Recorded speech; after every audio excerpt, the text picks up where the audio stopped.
और जिनको ऐसे अपने बच्चों की इंग्लिश पर शर्म आती है ना, वो दूसरों को कहते हैं इंग्लिश मत सीखो। इंग्लिश के बिना पूरी दुनिया भर में कहीं भी किसी भी देश में इंग्लिश के बिना पढ़ाई होती है? अपनी भाषा सीखनी पड़ती है और इंग्लिश सीखनी पड़ती है, क्योंकि इंग्लिश इंटरनेशनल लैंग्वेज है। सारे देशों में इंग्लिश को मान्यता दी है कि अगर एक देश का कोई इंसान नागरिक किसी और देश में जाए तो उस देश की भाषा तो उसको नहीं आएगी। हम अभी जापान में जाएंगे, जापान की भाषा सीख कर जाएंगे? नहीं ना। जापान से हम फ्रांस में जाएंगे, फ्रांस का भाषा सीख कर जाना पड़ेगा? नहीं ना। हम इतने सारे भाषा नहीं सीख सकते, इसलिए एक कॉमन भाषा सभी देशों ने मान्यता दी है जिसका नाम इंग्लिश है। इंग्लिश अगर सीखो तो तुम कहीं भी जाकर निकल आओगे।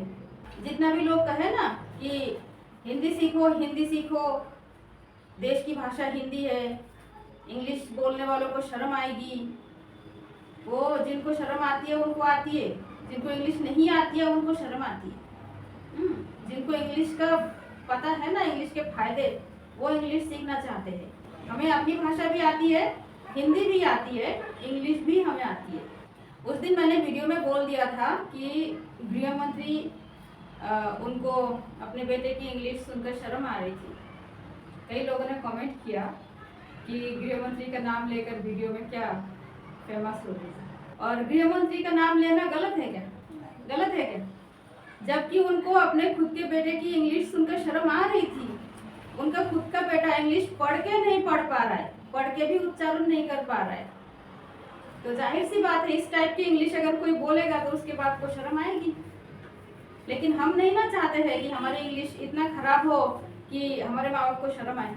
पढ़ के भी अगर उच्चारण नहीं कर पा रहा है तो ऐसी इंग्लिश बोलने वालों को शर्म तो आएगी। और जिनको ऐसे अपने बच्चों की इंग्लिश पर शर्म आती है ना, वो दूसरों को कहते हैं इंग्लिश मत सीखो, तुम्हारे बेटे की इंग्लिश अच्छी नहीं है इसलिए बाकी बच्चे भी ना सीखे, बाकी लोग भी तरक्की ना करें।